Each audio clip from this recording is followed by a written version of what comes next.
திண்டுக்கல் பாராளுமன்ற உறுப்பினர் எங்களது அணுக்கமிகு தோழர் எந்நேரத்திலும் எளிமையாக அணுகக்கூடிய நம்மளுடைய திண்டுக்கல் பாராளுமன்றத்தினுடைய உறுப்பினர் தோழர் ஆர் சச்சிதானந்தம் அவர்கள் இங்கு தொடக்க உரையாற்றுவார்கள்.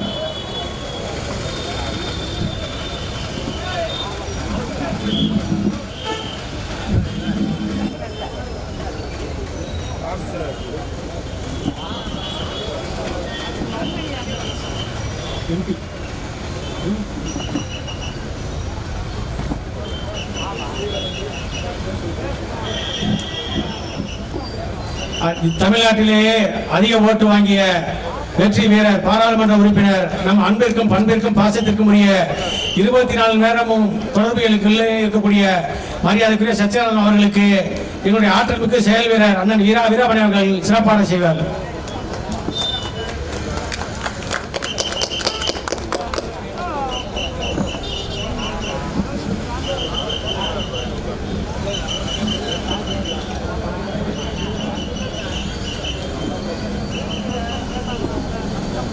திண்டுக்கல் மாவட்ட திராவிடர் கழகத்தின் சார்பில் தந்தை பெரியார் அவர்களது 51வது நினைவு நாள் வைக்கம் வெற்றி முழக்கம் மற்றும் தமிழ்நாடு கேரள முதலமைச்சர்களுக்கு நன்றி தெரிவிக்கிற திராவிடர் கழக பொதுக்கூட்டத்திற்கு தலைமையேற்றிருக்கக்கூடிய திராவிடர் கழகத்தினுடைய மாவட்ட தலைவர் வழக்கறிஞர் ஆனந்த முனிராஜன் அவர்களே,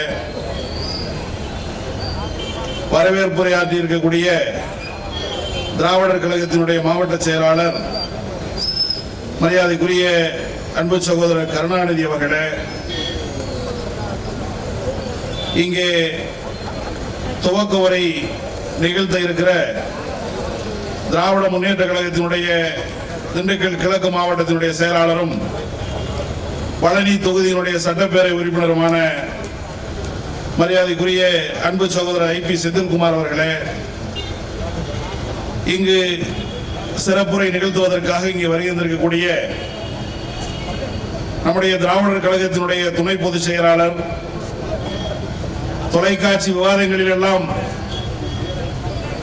எதிரிகளை தெரிக்க விடக்கூடிய ஒரு மிகச்சிறந்த பேச்சாளர் மரியாதைக்குரிய அன்பு சகோதரி மதிவதனி அவர்களே, இந்த நிகழ்ச்சியிலே பங்கெடுத்திருக்கக்கூடிய திண்டுக்கல் மாநகராட்சியினுடைய மேயர் வணக்கத்திற்குரிய அன்பு சகோதரி இளமதி ஜோதி பிரகாஷ் அவர்களே, திராவிட முன்னேற்ற கழகத்தினுடைய திண்டுக்கல் நகர் கழகத்தினுடைய செயலாளர் துணை மேயர் மரியாதைக்குரிய அன்பு சகோதரர் ராஜப்பா அவர்களே, திராவிடர் கழகத்தினுடைய மாநில ஒருங்கிணைப்பாளர் மரியாதைக்குரிய குணசேகரன் அவர்களே, தலைமை கழக அமைப்பாளர் மரியாதைக்குரிய அன்பு சகோதரர் அண்ணன் வீரபாண்டியன் அவர்களே, இந்த நிகழ்ச்சியிலே கலந்து கொண்டிருக்கக்கூடிய மார்க்சிஸ்ட் கம்யூனிஸ்ட் கட்சியினுடைய திண்டுக்கல் மாவட்ட குழுவினுடைய செயலாளர் தோழர் பிரபாகரன் அவர்களே, திண்டுக்கல் நகரத்தினுடைய செயலாளர் தோழர் ரஹீம் முகமது அவர்களே, பழனி நகர்மன்றத்தினுடைய துணைத் தலைவர் தோழர் கந்தசாமி அவர்களே, திராவிட முன்னேற்ற கழகத்தினுடைய கிழக்கு மாவட்டத்தினுடைய அவைத்தலைவர் வழக்கறிஞர் காமாட்சி அவர்களே, மாவட்ட துணை செயலாளர் அண்ணன் நாகராஜன் அவர்களே, அண்ணன் பிலால் ஹுசேன் அவர்களே, நம்முடைய திராவிட முன்னேற்ற கழகம் மற்றும் இந்தியா கூட்டணி கட்சியினுடைய தலைவர் பெருமக்களே, உங்கள் அனைவருக்கும் பணிவான வணக்கத்தை நான் இந்த நேரத்திலே தெரிவித்துக் கொள்கிறேன். வைக்கம் போராட்டத்தினுடைய வெற்றி முழக்கமாக இந்த பொதுக்கூட்டம் இங்கே நடந்து கொண்டிருக்கிறது. வைக்கம் போராட்டம் இந்தியாவினுடைய வரலாற்றிலே ஒரு மிக முக்கியமான போராட்டம் என்பதை நான் குறிப்பிட்டு சொல்ல விரும்புகிறேன். தீண்டாமைக்கு எதிரான போராட்டங்கள் இந்த நாட்டிலே பல பகுதியிலே நடந்தாலும் கூட இந்த வைக்கம் போராட்டம் என்பது ஒரு கோவிலுக்குள் நுழைகிற அல்லது ஆலய பிரவேசம் செய்கிற போராட்டம் அல்ல. இந்த வைக்கம் போராட்டம் அந்த மகாதேவ சாமி கோவிலுக்கு சுற்றி இருக்கக்கூடிய தெருக்களிலே கூட தாழ்த்தப்பட்ட மக்கள் மட்டுமல்ல, பிற்படுத்தப்பட்ட சமூகத்தை சார்ந்த மக்களும் கூட நடந்து செல்ல முடியாத அளவுக்கு தடை விதிக்கப்பட்டிருந்த காலத்திலே அந்த வைக்கம் போராட்டம் என்பது இந்திய வரலாற்றிலேயே மிகப்பெரிய ஒரு புரட்சியை ஏற்படுத்திய போராட்டம் என்பதை நான் குறிப்பிட்டு சொல்ல விரும்புகிறேன். அந்த போராட்டத்திற்கு தலைமையேற்றவர் தான் நம்முடைய ஈவேரா அவர்கள். அந்த போராட்டத்திற்கு தலைமையேற்ற போது அவர் காங்கிரஸ் கட்சியினுடைய தலைவராக இருந்தார்.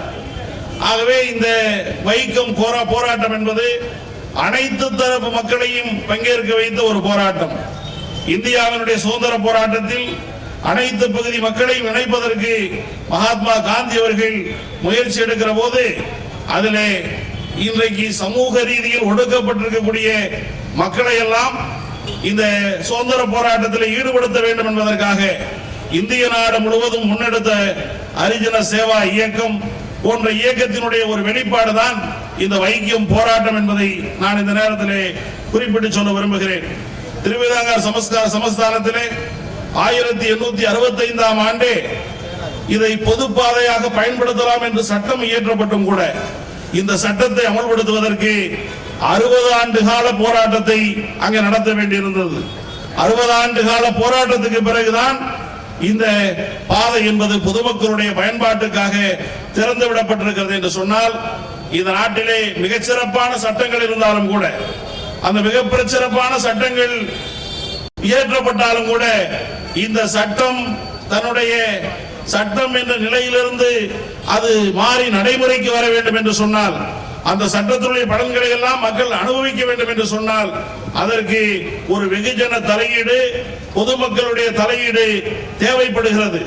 அப்படிப்பட்ட வெகு மக்களையும் ஈர்த்த இயக்கம் தான் நம்முடைய வைக்கம் போராட்டம் என்பதை நான் இந்த நேரத்திலே சுட்டிக்காட்ட விரும்புகிறேன். ஆகவே மனநிலையில் மாற்றம் ஏற்படுத்தக்கூடிய நம்முடைய வெகுஜன போராட்டம் தான் வைக்கம் போராட்டம் என்பதை இந்த நேரத்தில் நான் குறிப்பிட்டு சொல்ல விரும்புகிறேன். ஆகவே இந்த போராட்டத்திற்கு எந்த ஒரு அரசியல் இயக்கமும் சொந்தம் கொண்டாட முடியாது. ஏனென்று சொன்னால் வைக்கம் போராட்டம் நடந்த இடம், அந்த வைக்கம் போராட்டத்துக்கு அறைகோல் விடுத்தது காங்கிரஸ் கட்சி. ஆகவே காந்திய மாடல் தான் அன்றைக்கு அந்த அறைகோலை விட்டது. அந்த அறைகூவலை செயல்படுத்துவதற்கு இங்கிருந்து அனுப்பப்பட்ட திராவிட மாடல் தான் தந்தை பெரியார் அவர்கள். இந்த போராட்டத்தை முன்னெடுத்து செல்வதற்கு ஒரு மார்க்சிய மாடலாக அங்கே இருந்தவர்கள் தான் அங்கே இருந்த கம்யூனிஸ்டுகள். ஆகவே இந்த 3 மாடலும் இணைந்ததே வைக்கம் போராட்டம் என்பதை நான் இந்த நேரத்தில் தெரிவித்துக் கொள்கிறேன். காந்திய மாடலும் திராவிட மாடலும் மார்க்சிய மாடலும் இணைந்த போராட்டம் எவ்வாறு வைக்கத்தினுடைய வெற்றியை பறைசாற்றியதோ, அதே போல இந்த 3 மாடலும் இணைந்ததுதான் இன்றைக்கு இந்தியா கூட்டணியாக இன்றைக்கு இந்தியாவிலே பரிணமித்துக் கொண்டிருக்கிறது. இன்றைக்கு இந்தியாவில் இருக்கக்கூடிய இந்த மதவெறி சக்திகளை, ஜாதிய வெறி சக்திகளை இன்றைக்கு நம்முடைய ஆட்சி அதிகாரத்திலே இருந்து தூக்கி எறிவதற்கான வல்லமையும் இந்த 3 மாடல்களுக்கு தான் இருக்கிறது என்பதை இந்த நேரத்தில் நான் சுட்டிக்காட்ட விரும்புகிறேன். இந்த போராட்டத்திற்கு தந்தை பெரியார் அவர்கள் தலைமையேற்க வேண்டும் என்று அன்றைக்கு முடிவு செய்த போது, அந்த போராட்டத்திற்கு ஈவேரா வர வேண்டாம் என்று தடுப்பதற்கு பலர் முயற்சி எடுத்தார்கள். அதிலே குறிப்பாக திருவிதாங்கூர் மன்னர், அந்த மன்னர் குடும்பம் இங்கே தமிழ்நாட்டுக்கு வருகை தருகிற போதெல்லாம் ஈரோட்டிலே தந்தை பெரியார் அவருடைய குடும்பத்தினுடைய பராமரிப்பிலே இருந்து பயணித்த மன்னர் குடும்பம். ஆனால் அந்த மன்னர் எனக்கு மிகவும் நெருக்கமான குடும்பத்தை சார்ந்தவர், ஆகவே அவரை பேசி பணிய வைத்து விடலாம் என்று அந்த மன்னர் பேசிய போது கூட என்னுடைய கட்சியினுடைய வேண்டுகோளை ஏற்று இந்த போராட்டத்துக்கு நான் தலைமையேற்பது வந்துவிட்டேன், இதில் பின்வாங்குவதற்கே இடமில்லை என்று அவர் மறுத்துவிட்டார். ஆகவே அந்த சூழ்நிலையிலே அங்கே இருந்த அந்த பகுதியினுடைய ஆதிக்க சாதியினர் என்ன முடிவு எடுத்தார்கள் என்று சொன்னால், இவர்களை கொலை செய்வதற்கான ஒரு முயற்சி எடுக்க வேண்டும் என்று கேட்டுக்கொண்டார்கள். அதற்கு பிறகுதான் அன்றைக்கு அந்த அவரை கொலை செய்வதற்காக அந்த மன்னருடைய ஏற்பாட்டிலே நடத்தப்பட்ட யாகம் தான் சத்ரு சம்ஹார யாகம் என்று சொல்லக்கூடிய ஒரு யாகத்தை அங்கே நடத்தினார்கள். எதிரியை கொலை செய்கிற ஒரு யாகத்தை அன்றைக்கு மன்னர் ஏற்பாடு செய்தார். அந்த யாகமும் சிறப்பாக நடந்தது. மிகச் சிறப்பாக நடந்த யாகத்தினுடைய இறுதியில அந்த யாகத்தை ஏற்பாடு செய்த அந்த மன்னர் தான் இறந்து போனே தவிர இந்த போராட்டத்துக்கு தலைமையேற்ற தந்தை பெரியார் அவர்கள் இறக்கவில்லை. ஆகவே இந்த யாகம் என்பதோ இந்த மூட நம்பிக்கையோ அதையெல்லாம் தூள் தூளாக்கி அந்த போராட்டத்தை வெற்றிகரமாக வழிநடத்திய தலைவர் தான் தந்தை பெரியார் அவர்கள். இன்றைக்கு அவருடைய மாண்புகளை பற்றி புரியாத இன்றைக்கு தமிழ்நாட்டிலே சில நபர்கள் கூட சீமான் போன்றவர்களை வைத்து இன்றைக்கு பெரியாரை சீண்டி பார்க்கிற வேலையை இன்றைக்கு செய்து கொண்டிருக்கிறார்கள். பெரியாரை இது போன்ற சில்லறைகளுடைய சீண்டல் மூலமாக பெரியாரை இந்தியாவினுடைய அரசியல் வரைபடத்திலிருந்து அகற்றிவிட முடியாது. ஆகவே நம்முடைய அனைத்து சக்திகளும் ஒட்டுமொத்தமாக இந்த மதவாத சக்திகளுக்கு எதிரான நம்முடைய ஒற்றுமையான பயணத்தின் மூலமாக இவர்களை எல்லாம் வீழ்த்துவோம் என்று சொல்லி இந்த வைக்கத்தினுடைய வெற்றி விழா சிறப்படைவதற்கான வாழ்த்துக்களை மார்க்சிஸ்ட் கம்யூனிஸ்ட் கட்சியின் சார்பிலே தெரிவித்து விடைபெறுகிறேன். நன்றி, வணக்கம்.